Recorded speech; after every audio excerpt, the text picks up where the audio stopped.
उत्तराखंड चुनाव के समीकरण क्या इस बार बदल जाएंगे? क्या उत्तराखंड में हरीश रावत को उन्हीं के मुद्दों से उलझाने की तैयारी हो रही है?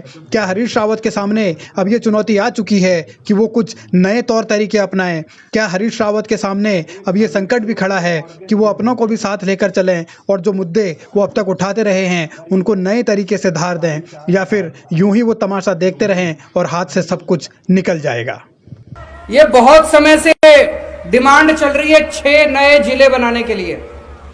काशीपुर, रानीखेत, डीडीहाट, रुड़की, यमुनोत्री, कोटद्वार। ये काशीपुर जिला बनना चाहिए नहीं बनना चाहिए?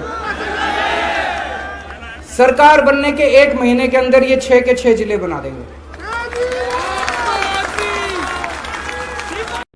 नए जिले बनाने की वकालत और पैरवी हरीश रावत भी लगातार करते रहे हैं, मगर चुनाव से ठीक पहले कांग्रेस की ओर से भले ही घोषणा न की गई हो, लेकिन आम आदमी पार्टी इसका ऐलान कर चुकी है। ऐसे में बेचैनी बीजेपी की भी बढ़ना लाजमी है। हालांकि बीजेपी फिलहाल कुछ दिखा नहीं रही, लेकिन अंदर खाने सियासी संग्राम छिड़ा जरूर है। उत्तराखंड का बजट 55,000 करोड़ है। मैं आपसे पूछना चाहता हूं, आज अगर उत्तराखंड में कोई काम हो, भ्रष्टाचार है ना उत्तराखंड में कि नहीं है? बहुत ज्यादा है। अगर कोई भी काम हो उसमें कितना % करप्शन होता है? कोई कहता है जी 60% होता है, कोई कहता है 80% होता है, कोई कहता है मैं कह रहा हूं 20% मान लो। 20% तो खाई जाते हैं, ये है कि नहीं है? किसी काम के अंदर 20% तो खाई जाते हैं। ये 55,000 करोड़ का बजट है, उसमें से 20% मतलब 11,000 करोड़ रुपया हर साल ये नेताओं की जेब में जाता है और वहां से स्विस बैंकों में जाता है। ये स्विस बैंक में जो जाता ना, ये रोकेंगे हम, ये 11,000 करोड़ रुपए। और ये महिलाओं को जो आज मैंने हजार रुपए ऐलान किया है, इसके लिए केवल 3,000 करोड़ रुपए चाहिए। तो ये 11,000 करोड़ रुपए बचा लिए तो 3,000 करोड़ रुपए तो बड़े आराम से आ जाएंगे। तो कौन सा पैसा कहां से आएगा? जो पैसा ये नेता स्विस बैंकों में भेजा करते थे, वो पैसा अब महिलाओं की जेब में जाया करेगा, स्विस बैंकों में। बता देना सबको। भ्रष्टाचार के मुद्दे पर केजरीवाल ने बीजेपी और कांग्रेस दोनों ही पार्टियों को घेरा। खासतौर पर उत्तराखंड की राजनीति में जिस तरीके से करप्शन एक बड़ा इशू रहा है, चाहे 2007 का चुनाव हो, 12 का हो या 17 का, इस बार भी इसे नए सिरे से लाने की कोशिश अरविंद केजरीवाल कर रहे हैं। मगर महिलाओं को 1,000 रुपये हर महीने देने का ऐलान कर उसने कांग्रेस की फ्री वाली पॉलिटिक्स का भी एक और तार झनझना दिया है। थैले में मिट्टी रखते हैं और बांटते हैं, जो है ढेला जो है कुछ।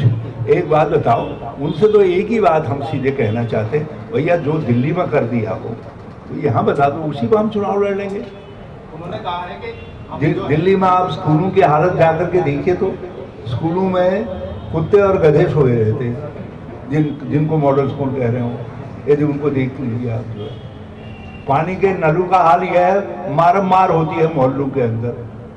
चुनाव से ठीक पहले उत्तराखंड में क्या राजनीति करवट ले रही है और क्या तीसरे विकल्प की जो संभावना है उस पर कहीं केजरीवाल चर्चा में हैं, या सिर्फ और सिर्फ वो वादे करके लोगों को अपने साथ जोड़ने की एक नाकाम कोशिश कर रहे हैं, ये भविष्य बताएगा। लेकिन फिलहाल कांग्रेस के सामने ये चुनौती तो है ही कि वो अपनी बतौर विपक्ष मजबूती के साथ न सिर्फ जनता के सामने विकल्प रखे, बल्कि वो बातें भी बतलाए कि वो सत्ता में आए तो क्या करेंगे। सिर्फ नकारात्मक राजनीति से मौजूदा दौर शायद कांग्रेस के हाथ ना आए, लेकिन अभी ये जरूर है कि बहुत सारी चीज़ें ऐसी भी हैं जो उत्तराखंड की राजनीति में साइलेंट रहती हैं। अब देखना होगा कि कांग्रेस बयानों से आगे निकलती है या फिर कोई काम भी धरातल पर दिखता है। चुनाव से पहले लोक लुभावने वायदे करने, चाहे वो बिजली का बात हो, चाहे बेरोजगार की बात हो, चाहे वो महिलाओं की बात हो, किसने रोका है? कौन रोकता है? संविधान में ऐसी कोई व्यवस्था नहीं है कि आपको कुछ कहने से रोक सके।